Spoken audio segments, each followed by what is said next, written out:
မင်္ဂလာပါဒီနေ့စစ်စင်ရဲ့ဒီဗီဒီယိုကိုကြည့်နေတဲ့လူတွေထက်မှာဂီတာတီးတတ်တဲ့လူတွေပါမယ်ဂီတာတီးရတာကိုကြိုက်နေတတ်တဲ့လူတွေလည်းပါကောင်းပါနိုင်တယ်စစ်စင်က music player တယောက်မဟုတ်ပါဘူးပြီးတော့ဂီတာတီးတတ်တဲ့လူတယောက်လည်းမဟုတ်ပါဘူးဒါပေမဲ့ဒီကနေ့ဒီဗီဒီယိုမှာဂီတာတီးတာနဲ့ပတ်သက်ပြီးတော့ basic English speaking 6ခွန်းလောက် sharing လုပ်ပေးချင်ပါတယ်ဆိုတော့ဒီဗီဒီယိုလေးကိုစလိုက်ရအောင်လားအရင်ဦးဆုံးဂီတာကျူးရီစမ်းကြည့်တဲ့အခါမှာဂီတာကျူးကကိုက်ညီမှုမရှိဘူးကျူးမမှန်ဘူးဒီလိုမျိုးအခြေအနေမှာ out of tune နဲ့ပြောလို့ရပါတယ် out of tune out of tune the guitar is out of tune the guitar is out of tune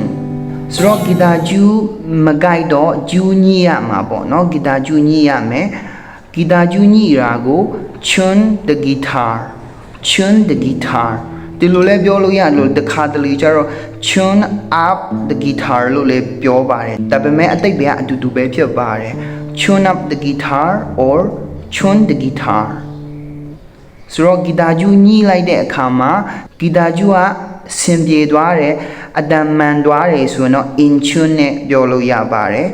the guitar is in tune The guitar is in tune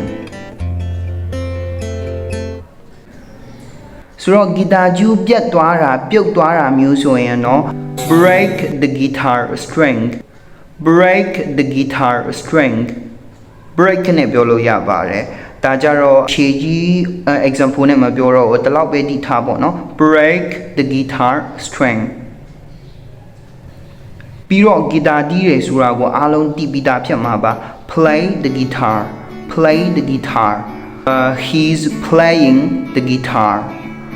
ဒါပေမဲ့ဒီ play the guitar ဂီတာတီးတယ်ဆိုတဲ့နေရာမှာ two steps ရှိတယ်ပေါ့နော် steps 2မျိုးရှိပါတယ်အရင်ဦးဆုံးခတ်တီးတာကိုကြတော့ strum the guitar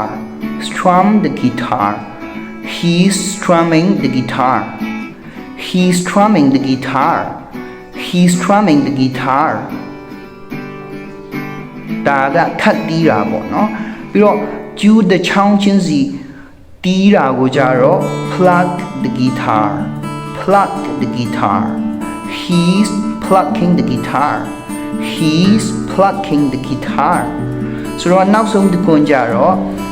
ကိုကဘာဂီနဲ့တီးလဲပေါ့နော် play guitar in the key of နောက်မှာကိုတီးတဲ့ key ကဘာ key လဲ A key လား C key လား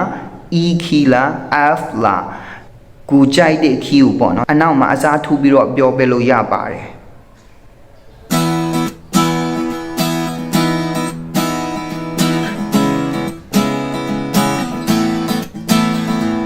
He's playing the guitar in the key of E ဆိုတော့ဒီနေ့ဒီဗီဒီယိုမှာဂီတာတီးတာနဲ့ပတ်သက်ပြီးတော့ basic English speaking 6ခွန်းမျှဝေတာ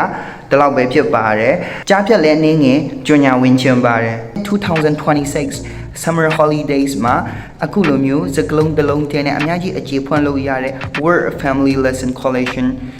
online class တခုဖွင့်ဖို့ရှိပါတယ်ကြာချိန်ကတစ်လလောက်ပဲဖြစ်ပါတယ်ဆိုတော့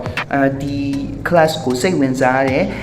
ကိုက join channel ဆိုရင်တော့ပေါ့နော်စစ်စင်ရဲ့ဖုန်းနံပါတ်ကနေရောစစ်စင်ရဲ့ဒီ Facebook page Messenger ကနေပဲဖြစ်ပေါ့နော်ဆက်သွယ်မေးမြန်းလို့ရပါတယ်